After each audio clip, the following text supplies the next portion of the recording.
हरियाणा के मुख्यमंत्री मनोहर लाल ने बतौर वित्त मंत्री मनोहर सरकार के दूसरे कार्यकाल का आखिरी बजट पेश किया। बहुत सारी घोषणाएं की, लोगों को बहुत सारी उम्मीदें थीं और इस वक्त हमारे साथ खुद मुख्यमंत्री मनोहर लाल जी बातचीत करने के लिए मौजूद हैं बजट को लेकर और भी आने वाले वक्त में किस तरह से वो हरियाणा के विकास को लेकर अपनी सोच को रखते हैं। सर, बहुत बहुत स्वागत है आपका खबर अभी तक। धन्यवाद नसीर भाई।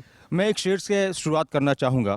वसीम बशीर बद्र का एक बड़ा मशहूर शेर है कि जिस दिन से चला हूँ मंजिल पे मेरी नज़र है, आँखों ने कभी मील का पत्थर नहीं देखा, ये फूल मुझे कोई विरासत में मिले हैं, तुमने मेरा कांटों भरा बिस्तर नहीं देखा। तो शायद कई बार जब हम किसी सरकार को लेकर चल रहे होते तो इस तरह की चीज़ें एक रहनुमा के सामने आ जाती हैं।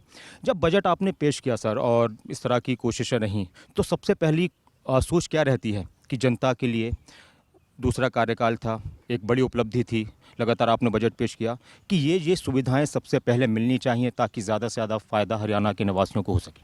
देखिए, समाज के अंदर विभिन्न वर्गों का एक प्रकार से समावेश रहता है और सब वर्गों की अपनी अपनी स्थितियाँ रहती हैं, हालात रहते हैं।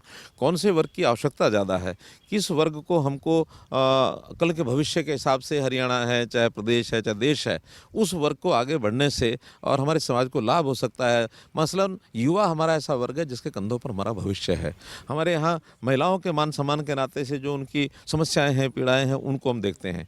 किसान हमारा अन्नदाता है और किसान की जो समस्याएं हैं या उसकी जो कठिनाई या मजबूरी होती है उसको दूर करने के लिए हम क्या कर सकते हैं, एक गरीब व्यक्ति को जीवन जीने के लिए किस प्रकार से आगे बढ़ाया जा सकता है। तो हम एक प्रकार से इन सब वर्गों का ध्यान रख करके और एक संतुलित बजट बनाते हैं जिसमें हमको कभी कठिनाई नहीं आती है, क्योंकि हमारा बजट एक सिद्धांत होता है कि हम डिमांड बेस्ड बजट की परवाह नहीं करते, हम नीड बेस्ड बजट, उसकी आवश्यकता क्या है, ज़रूरत क्या है, उसको पूरा करने के लिए बजट बनाते हैं। सर, मैंने एक चीज़ देखी है कि स्वास्थ्य को लेकर आपका बहुत ज़्यादा फोकस रहता है, स्वास्थ्य को, शिक्षा को, और ये बहुत ऐसी चीज़ें हैं कि अगर जनता को इन चीज़ों में सुविधा मिल जाए और इन चीज़ों की टेंशन खत्म हो जाए तो बहुत सारी आसानियां, सहूलियतें जनता के सामने आ जाती हैं।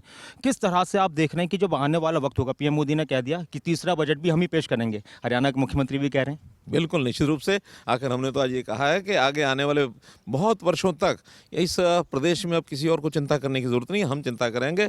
और हमने तो 2050 तक की और ये कहा कि इस प्रदेश की चिंता करने के लिए भारतीय जनता पार्टी को जो अवसर मिला वो लगातार हम करते रहेंगे। एक आखिरी सवाल, विपक्ष जो कहता है कि बजट विफल था, निराशाजनक था, कुछ नहीं मिला, आंकड़ों की बाजीगरी थी। मैंने कहा विपक्ष, क्योंकि विपक्ष होता है उसका नाम विपक्ष है, इसलिए उनका ये धर्म है आलोचना करना। अगर वो आलोचना करना छोड़ देंगे तो उनको भी कल को विपक्ष की बजाय पक्ष में साथ आगे खड़ा होना पड़ जाएगा। इसलिए उनका एक आलोचना के लिए आलोचना करते हैं, करते रहे, कोई चिंता नहीं।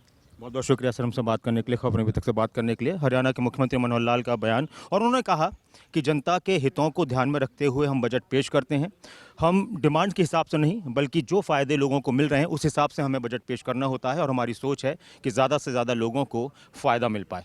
अपने कैमरा पर्सन शरद के साथ मैं नासिर कुरैशी, खबरें अभी तक के लिए।